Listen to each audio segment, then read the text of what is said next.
ជាទូទៅគឺ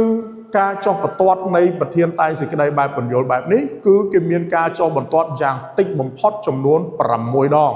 ត្រង់ចំណុចណាខ្លះលោកគ្រូគូសរង្វង់ឲ្យបងប្អូនណា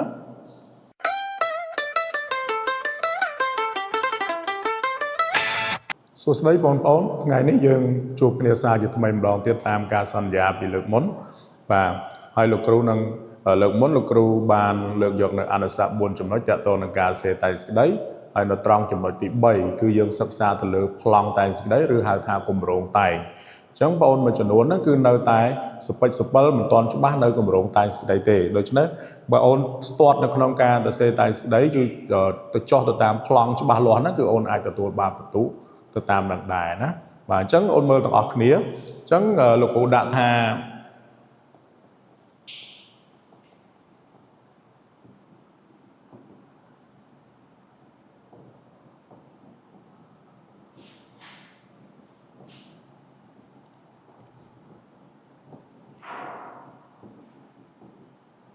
លោកគ្រូដាក់ថាគម្រោងតែងសេចក្តីប្រធានពន្យល់បាទតាមប្រធានតែងសេចក្តីពន្យល់នេះលោកគ្រូលើកយកនៅប្លង់ទូទៅទេមិនប្រកាសថាជាប្រធានបែបមួយណាទេគឺប្លង់ទូទៅអញ្ចឹងចំពោះប្លង់ទូទៅគឺយើងចែកចេញជា3ចំណុចសំខាន់ទី1គឺផ្ដើមសេចក្តីបាទផ្ដើមសេចក្តីយើងចែកចេញជា3ចំណុចសំខាន់បាទទី1គឺលំនាំបញ្ហា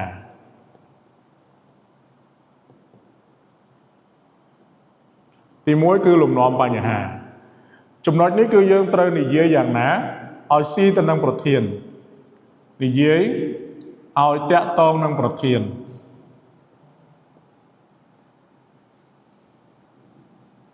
បាទចំណុចនេះមានការពិបាកច្រើនចំពោះបងប្អូនទាំងអស់គ្នាដែលតែងតែពិបាករនឹកចំណុចនេះគឺភាគច្រើនគឺតែងតែពិបាករនឹកអញ្ចឹងបងប្អូនអាសាយកប្រធានយកមកទម្លាប់អង្គុយទៅសេលេងទៅគឺបងប្អូនអាចទៅសេទៅបានស្ទាត់ជំនាញហើយមានការលំបាកគ្រប់គ្នានៅត្រង់ចំណុចនេះដែលនិយាយឲ្យវាតាក់ទងទៅនឹងប្រធានណាបាទហើយចំណុចទី2គឺចំណូលបញ្ហា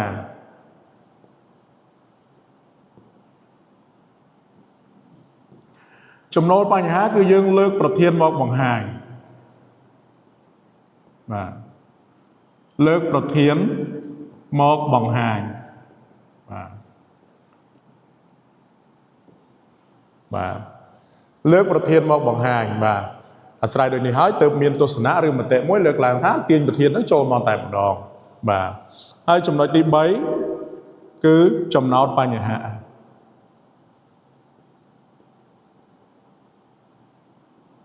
ចំណោទបញ្ហាចោតសួរមួយសំណួរណាបែបពន្យល់ណាចោតសួរបាទចោតសួរមួយសំណួរបាទចោតសួរមួយសំណួរដោយលើកប្រធានជាបញ្ហាដោយលើកប្រធានជាបញ្ហា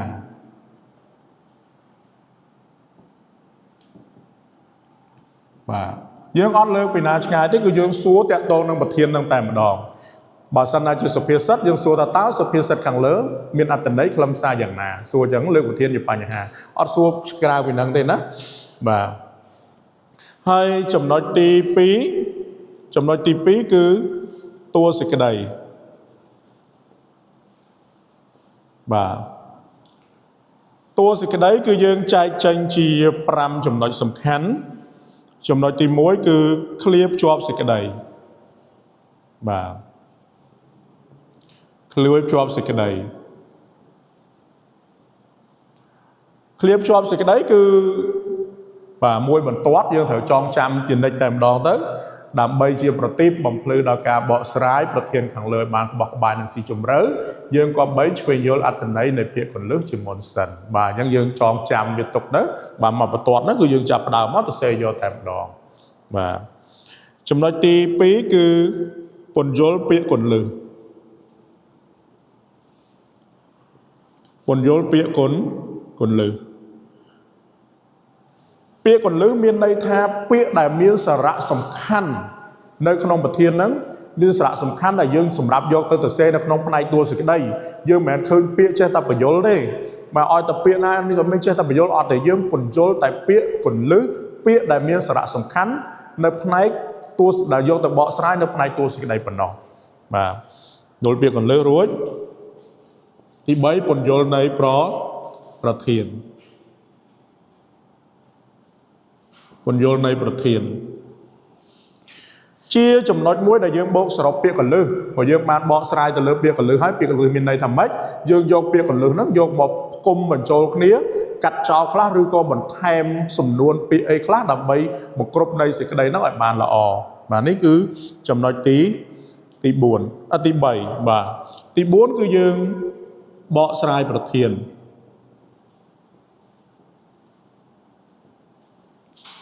បាទចំណុចបកស្រាយប្រធាននេះគឺយើងត្រូវស្វែងរកគំនិតសំខាន់យ៉ាងហោចបំផុតឲ្យបានគំនិតសំខាន់ចំនួន3បាទយកគំនិតសំខាន់ទី1បាទគំនិតសំខាន់ទី1បាទហើយរកគំនិតសំខាន់ហើយត្រូវរកអំណះអំណាងបាទត្រូវរកអំណះអំណាងឬក៏ឧទាហរណ៍បញ្ជាក់គំនិតសំខាន់ទី1បាទហើយគំនិតសំខាន់ទី2បាទគំនិតសំខាន់ទី2បូកនឹងអំណះអំណាងដូចគ្នាអញ្ចឹងណាបាទ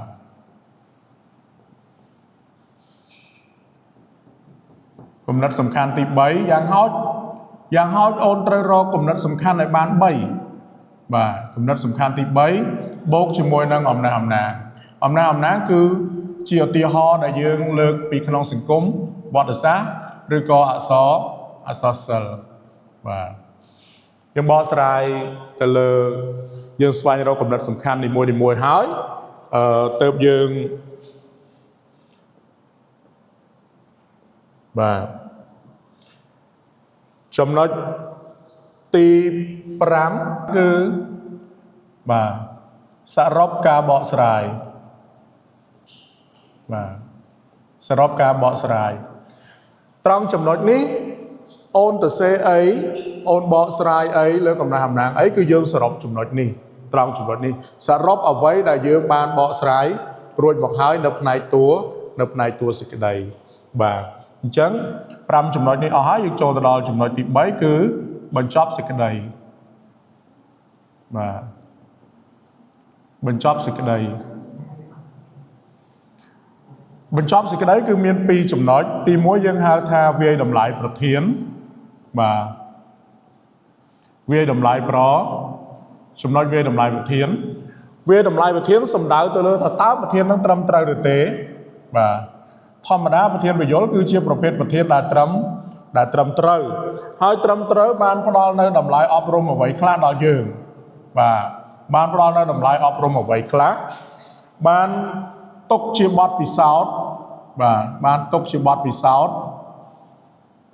អ្វីខ្លះដល់យើងទាំងអស់គ្នាណាបាទអញ្ចឹងវាយតម្លៃប្រធានគឺសំដៅទៅលើប្រធាននោះគឺត្រឹមត្រូវបានផ្ដល់នៅតម្លៃអប់រំបានផ្ដល់នៅបទពិសោធន៍សម្រាប់ជីវិតបាទហើយចំណុចទី2គឺមតិផ្ទាល់ខ្លួនបាទមតិផ្ទាល់ខ្លួនគឺជាការបដិញ្ញាចិត្តរបស់យើងចំពោះប្រធានណាជាការបដិញ្ញាចិត្តថាយើងអាចធ្វើបានដោយប្រធាននឹងដែរឬទេបាទអញ្ចឹងជាទូទៅពាក្យដែលយើងប្រើគឺយើងប្រើថាក្នុងនាមយើងបាទយើងអត់ប្រើថាក្នុងនាមខ្ញុំទេយើងប្រើថាក្នុងនាមយើងបាទក្នុងនាមយើងជាអីបាទថាក្នុងនាមយើងជាសិស្សសានុសិស្សបាទក្នុងនាមយើងជាសិស្សសានុសិស្សបាទក្នុងនាមយើងជាសិស្សសានុសិស្សអីចឹងទៅណាក្នុងនាមយើងជាកុលបុត្របាទកុលបុត្រកុលធីតាបាទកុលបុត្រកុលធីតាគ្រប់រូបអីចឹងទៅក្នុងនាមយើងជា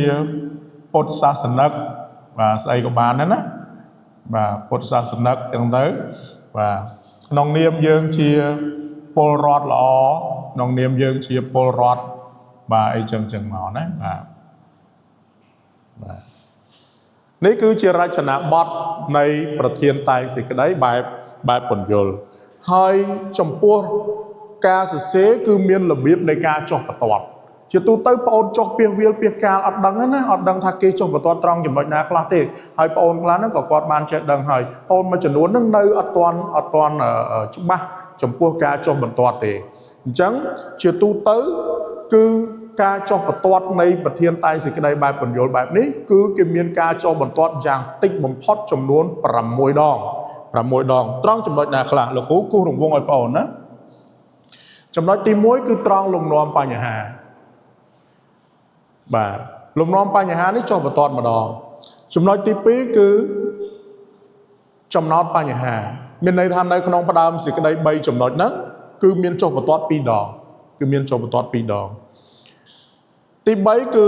ឃ្លាភ្ជាប់សេចក្តីអញ្ចឹងអូនត្រូវចាំថាឃ្លាភ្ជាប់សេចក្តីបញ្យល់ពាក្យកលឹះបញ្យល់នៃប្រធាន3ហ្នឹងគឺនៅជាមួយគ្នានៅក្នុងកថាខណ្ឌតែមួយបាទហើយចំណុចទី4គឺបកស្រាយប្រធានកន្លែងនេះបកស្រាយប្រធានជប់តម្លងហើយចំណុចទី5គឺសរុបការបកស្រាយចំណុចទី6គឺរង្វាយតម្លៃប្រធាននិងមតិផ្ទាល់ខ្លួនគឺនៅជាមួយគ្នាប៉ុន្តែនៅក្នុងចំណុចទី4យើងឃើញមានគំនិតសំខាន់ច្រើនគំនិតសំខាន់ទី1ទី2ទី3អូននិយាយគំនិតសំខាន់ទី1ចប់អូនអាចចុះបន្ទាត់ទៅកាន់គំនិតសំខាន់ទី2បានអូននិយាយគំនិតសំខាន់ទី2ចប់អូនអាចចុះបន្ទាត់ទៅកាន់គំនិតសំខាន់ទី3បានអញ្ចឹងចំណុចតួសេចក្តីកន្លែងបកស្រាយប្រធានហ្នឹងអូនអាចទៅសេចូលគ្នាក៏បានតែអូនអាចចុះបន្ទាត់ម្ដងមួយគំនិតសំខាន់1គំនិតសំខាន់2គំនិតសំខាន់3ក៏បានដែរបាទអញ្ចឹងនេះ